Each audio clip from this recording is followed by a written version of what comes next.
أعوذ بالله من الشيطان الرجيم بسم الله الرحمن الرحيم اللهم صل على محمد وعلى آل أزواجه وذرياته كما صليت على آل إبراهيم وبارك على محمد وعلى آل أزواجه وذريته كما باركت على آل إبراهيم إنك حميد مجيد. السلام عليكم ورحمة الله وبركاته. Shahada at na-take up natin yan. Ibig sabihin, kapag sinabi mong asyhadu la ilaha illallah wa asyhadu na Muhammad Rasulullah, ikaw ay Muslim na.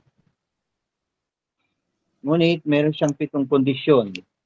At ito yung 7 kondisyon, yung nakikita nyo dyan sa slide.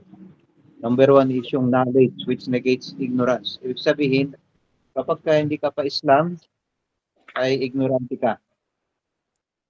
Wala kang kaalaman tungkol sa Diyos, wala kang kaalaman tungkol sa creation, as in, totaling wala. Kasi lahat ng mga nalaman mo ay puro hindi katotohanan. So, ang unang-unang kondisyon ay yung pag-aaral. Katulad ng ginagawa natin, nag-aaral. So, knowledge, which negates ignorance. Yun number 1. Number 2 is yung certainty. Kapag nag-aral ka, napag-aralan mo na, unti-unti mo natututunan, nagiging sigurado ka sa ginagawa mo. Nawawala na yung pag-aalinlangan mo. Kasi natututunan mo na kung ano yung difference ng paniniwala mo sa dati at sa ngayon, at yung pananampalataya mo, kaya nagiging sigurado ka. Ayun, pangatlo, pag sigurado mo na yung mga bagay na yon, nagiging sincere ka na at nagkakaroon ka na ng purity. Ibig sabihin na puhulog na yung kalooban mo doon sa mga natututunan mo at unti-unting nawawala yung tinatawag na shirk, yung idolatry. So yung paniniwala sa mga ribulto o kung anumang bagay na wala namang katotohanan. Pang-apat, truthfulness. So dahil sa nagiging sincere ka na, nagiging makatotohanan na lahat ng ginagawa mo, yun ang mag-aalis ng hypocrisy mo, yung pagiging hypocrite. Ibig sabihin, ang ginagawa mo ay lahat yun ang gagaling sa puso mo. Kapag umabot ka ng situation na yon, nandoon na yung pagmamahal mo sa ginagawa mo. Nandoon na yung devotion mo. At pag pinagpatuloy mo siya, papasok na yung submission na ibig sabihin, yung submission mo, lahat ng iniutos ngayon sa'yo na naaaral mo, ay kinakailangang matutunan upang masunod mo siya. Mawawala na yung disobedience. So nagkakaroon na ng submission. Kaya ang sabi, ang Islam is submission to the law, to the obedience to the law of God.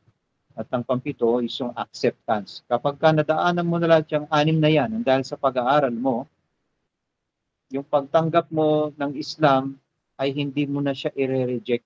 Ibig sabihin, niyakap mo na siya at niyakap ka ng Islam, hindi ka nalalabas. At lahat ng sunod-sunod na 6, magmula certainty, sincerity, truthfulness, love, submission, acceptance, makukuha mo lang ito kapag ka nag-aral ka. So, ibig sabihin, kapag ka ikaw ay isang dating hindi Muslim at nag-Muslim ka at hindi ka nag-aral, madali ka lang babalik sa maling pananampalataya dahil hindi ka nakapag-aral. Kaya kailangan mong daanan yung 7 bagay na yan para maging ganap ang iyong shahada. Kaya minsan, ang mga tao, nag-Islam sila, pagkatapos pag-uwi ng Pilipinas, pagbaba ng airport, nahanginan na yung mga hijab at yung mga kung ano-ano pa at ang pananampalataya ay bumalik sa dati. So, para maiwasan natin yung pagbalik sa maling paniniwala at pamamaraan, kailangan natin ang pag-aaral.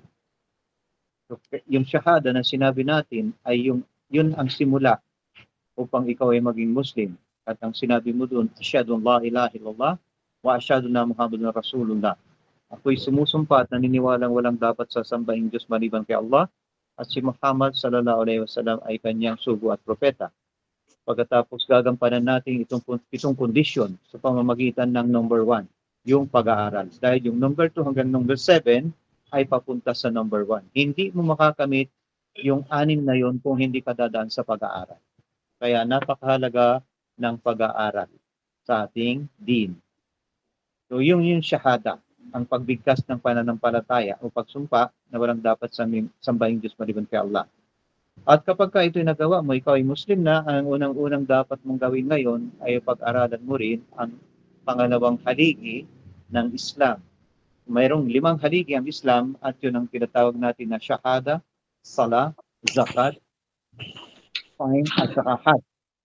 So itong Shahada ay nadaanan na natin last time at Alhamdulillah, uh, andito tayo sa pangalawang bahagi ng سبحانك اللهم وبحمدك أشهد أن لا إله إلا أنت أستغفرك وأتوب إليك